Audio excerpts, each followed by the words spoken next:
Afternoon, a judge ordered the suspect held without bond. The judge found 22-year-old Sean Urbanski absolutely dangerous.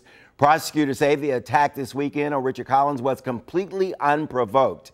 They haven't established a motive. They have not yet ruled out a hate crime in this case. These are painful times, and none of us can deny it. That the climate that we live in now is one that people are very concerned. We are concerned. What we can say is that, again, we will leave no stone unturned. If the evidence leads us to conclude that this was a hate crime, then we will have no hesitation whatsoever handling it as such.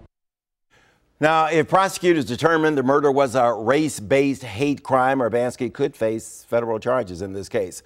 Mel Franklin is Prince George's County Councilman. Hillary Shelton is the director of the NAACP's Washington Bureau. Gentlemen, your reaction to this, is there anything you can share with us?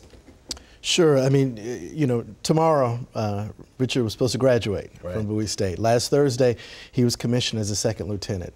His family is going through some unspeakable grief.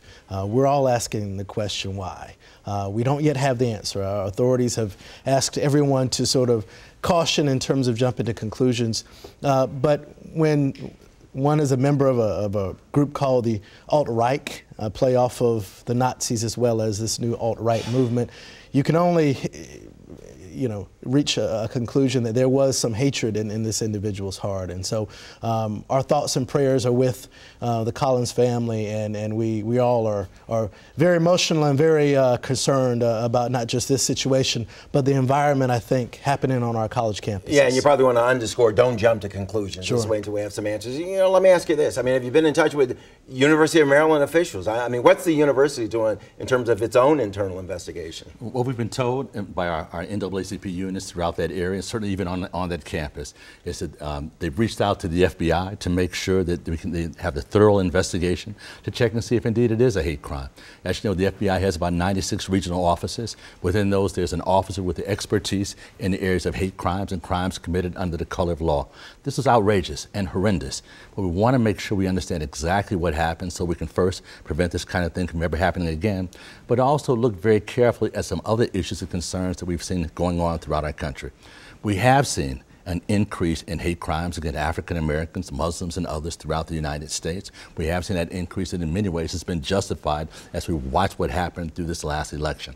It's sad and things happen along those lines. It is our hope that in this particular case, justice is served, a thorough investigation is done, and we determine whether there is a hate crime involvement along these lines, but also want to see if there's any tie to national hate groups that have been involved in very heavy recruiting of those to their causes. The age of the victim, the age of the suspect really have taken people back. The fact that it happened on a college campus, University of Maryland, a lot of people might think it's a liberal bastion up there. I mean, that only adds to the mystery here.